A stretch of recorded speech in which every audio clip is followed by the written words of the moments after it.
ఎన్నికల్లో గెలిచిన తర్వాత ఊరేగింపులు జరుపుకోవడం తమకు ఇష్టం ఉండదని AP deputy CM Pawan Kalyan పేర్కొన్నారు. భారీ మెజారిటీతో గెలిపించిన ప్రజలకు పెన్షన్లు ఇచ్చి కృతజ్ఞతలు తెలియజేసుకోవడానికి నేడు నియోజకవర్గానికి వచ్చినట్లు తెలిపారు. ఈ మేరకు పిఠాపురం నియోజకవర్గం కాకినాడ జిల్లా గొల్లప్రోలులో సోమవారం జరిగిన ఎన్టీఆర్ భరోసా సామాజిక పెన్షన్ల పంపిణీ కార్యక్రమంలో పవన్ కళ్యాణ్ పాల్గొన్నారు. పలువురు లబ్ధిదారులకు పెన్షన్లు అందజేశాక సభను ఉద్దేశించి ప్రసంగించారు. పిఠాపురం ప్రజలకు జీవితాంతం రుణపడుంటానని చెప్పారు. ప్రభుత్వంలో తాను కీలక శాఖలు తీసుకున్నానని వాటి అధ్యయనానికి అర్థం చేసుకోవడానికి కొంత సమయం పడుతుందని డిప్యూటీ సీఎం చెప్పారు. మాటలు తక్కువ చెప్పి ఎక్కువ పని చేయాలనేది తన అభిమతమని వివరించారు. పంచాయతీరాజ్ మంత్రిగా జీతం తీసుకుని పనిచేయాలని అనుకున్నా, కానీ శాఖలో నిధులు లేవని పవన్ కళ్యాణ్ చెప్పారు. అందుకే గత నెలకు సంబంధించిన 4-5 రోజుల జీతానికి సంబంధించిన ఫైల్ పై సంతకం పెట్టడానికి మనసు అంగీకరించలేదని వివరించారు. తనకు జీతం ఏం వద్దని అధికారులు చెప్పారన్నారు.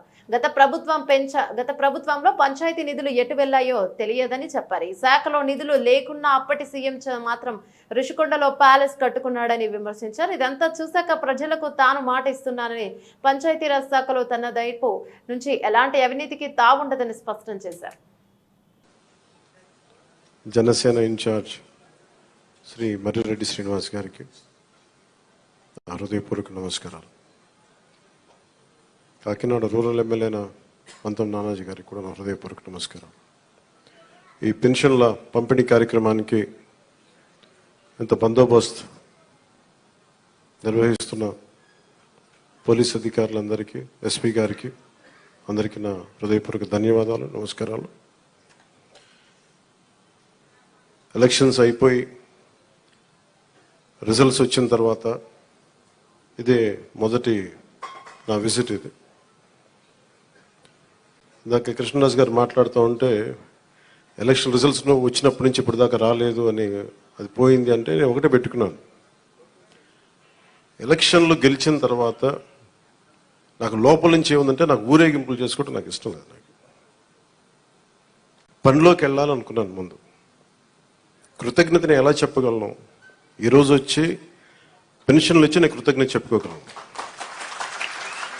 ఎందుకంటే నేను ఒకటి పెట్టుకుంది ఏంటంటే, ఒక సభ పెట్టాలి అంటే చాలా శ్రమ అవసరం అవుతుంది. ఒకసారి పోలీస్ శాఖ నలిగిపోతూ ఉంటారు. చాలా వనరులు, మానవ వనరుల దగ్గర నుంచి అన్ని రకాల వనరులు చాలా అత్యవసరం అయితే తప్ప అది ముందుకు తీసుకెళ్ళకూడదని అనుకుంటాను.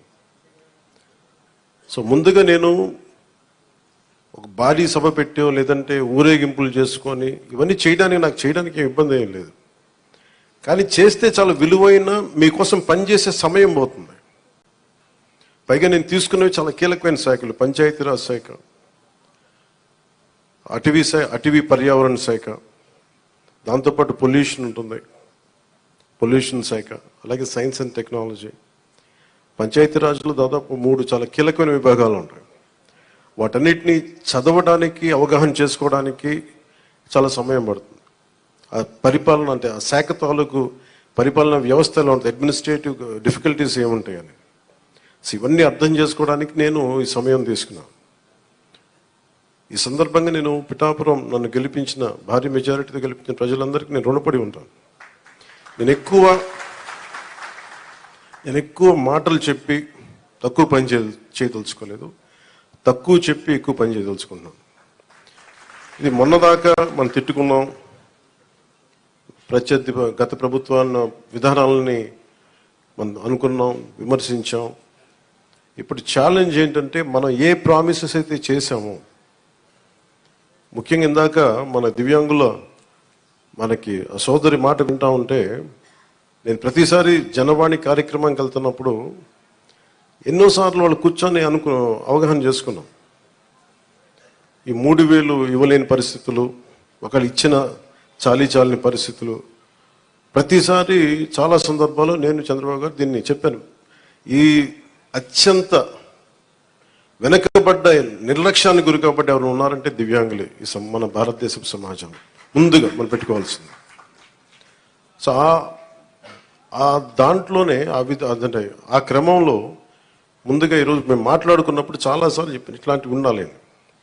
అలాగే స్కిల్ డెవలప్మెంట్, ఇలాంటి మీరు చూస్తే మొదటి పెంచిన ఈ పెన్షన్లో పెన్షన్ విధానం. గత ప్రభుత్వం మాట్లాడుతున్నప్పుడు ఇందా కృష్ణరాజు గారు మాట్లాడుతా మేము వస్తే ఈ పెన్షన్ విధానాన్ని రద్దు చేస్తారు మేము దానికి కొన్ని ఇంతలు పెంచి ఇచ్చాం తప్ప తగ్గించలేదు. ఇది చాలా ఛాలెంజింగ్, అది కూడా చెప్తున్నాను మీకు. మీ దృష్టికి కూడా తీసుకురావాల్సింది వైసీపీ ఒక పెన్షన్ మీకు ఇవ్వాలి. మనకి ఏమంటుందని మనకి ఏదైతే ఇవ్వాలో వెల్ఫేర్ స్కీమ్స్ ఇవ్వాలి, ఖచ్చితంగా వెల్ఫేర్ స్కీమ్ చాలా చాలా ఎసెన్షియల్. కానీ దాంతోపాటు అభివృద్ధి కూడా కావాలి. ఈరోజు నేను పంచాయతీరాజ్ శాఖ లెక్కలు చూస్తూ ఉంటే అసలు అడ్డగోలుగా నిధుల్ని అటు ఎటులిపినే తెలియట్లేదు. మీరే చూశారు, ఒక చిన్నపాటి కాలువకి ఒక మండలానికి కావాల్సిన డబ్బులు ఒక 15 కోట్లు 10 కోట్లు ఏది ఒక చిన్నపాటి మినీ రిజర్వాయర్ అవసరం ఏదైనా ఉంది, లేదంటే మనకి చిన్న కాలువల మరమ్మతులు కానీ, వాళ్ళ ప్రయారిటీ వాళ్ళు మంచిగా చెడ ఇవన్నీ పక్కన పెడితే వాళ్ళ ప్రయారిటీ 600 కోట్లు పెట్టి ఋషికొండలో ప్యాలెస్ కట్టుకున్నారు. అదే 600 కోట్లు ఈ పాటికి మనకి మనకి ఇక్కడ కనుక పెట్టుంటే ఒక జిల్లా అభివృద్ధి అయిపోయింది. సో మేము తీసుకున్న ప్రయారిటీ అది. హంగులకి ఆర్భాటాలకి కాకుండా నేను ఈ రోజున పంచాయతీరాజ్ వ్యవస్థ నేను నడిపే వ్యక్తిగా చెప్తున్నాను మీకు. ఇందులో నా సైడ్ నుంచి కరప్షన్ ఉండదు, నేను మీకు మాటిస్తున్నాను. పర్యావరణ శాఖ సంబంధించి దాన్ని బలోపేతం చేస్తాం. అకౌంటబిలిటీ, ఎన్విరాన్మెంటల్ ఆడిట్ పట్టుకొస్తాం. ఏ కాలుష్యం ఎందుకుంది, దానికి పారిశ్రామికవేత్తలు ఏం చేస్తారు, ఇబ్బంది పెట్టి భయపెట్టేది కాదు, కానీ వారి బాధ్యత కూడా గుర్తించేలా దానికి ఒక బలమైన ప్రయత్నం చేస్తాం. అలాగే పంచాయతీరాజ్ శాఖలో చూస్తే జల్ జీవన్ మిషన్ ప్రతి ఇంటికి రక్షిత మంచినీరు. మన పిఠాపురం సమస్య కాకుండా మనం కూర్చోబెట్టి ఈ మధ్యన ఈ కొల్లేరు కైకలూరు నియోజకవర్గం గురించి చూస్తే 80% అన్ని చేపల చెరువులు ఉన్నాయి, తాగడానికి నీళ్లు లేవు. గోదావరి పారుతూ ఉంది, మన గోదావరి జిల్లాలో గోదావరి నది పారుతూ ఉంది, కానీ తాగడానికి ఇబ్బంది పడిపోతా ఉన్నాం. మన పిఠాపురం చూస్తే వెళ్తే ఎక్కడ చూసినా ఉప్పాడ, మనకి కొత్తపల్లి ఉప్పాడ ప్రాంతం మిగతా ప్రాంతాలకు వెళ్తే తాగడానికి మనకు నీళ్ళు లేవు. కేంద్రం నుంచి ఎన్ని నిధులు ఉన్నాయంటే